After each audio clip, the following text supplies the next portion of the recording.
Si Mari yun ah. Mare, halika ba? Si Kumari yun ah. Malamang uutang na naman ito.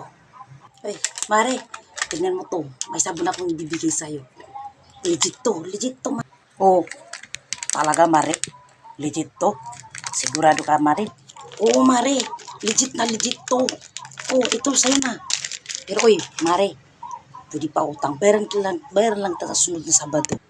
Ay naku, tama talagang hinala ko eh. Sana di na lang ako pumunta dito eh.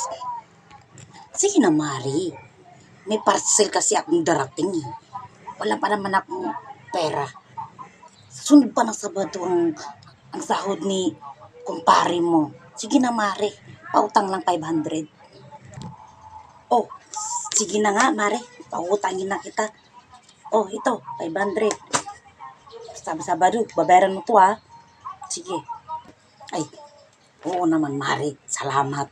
Salamat talaga. Sige, salamat.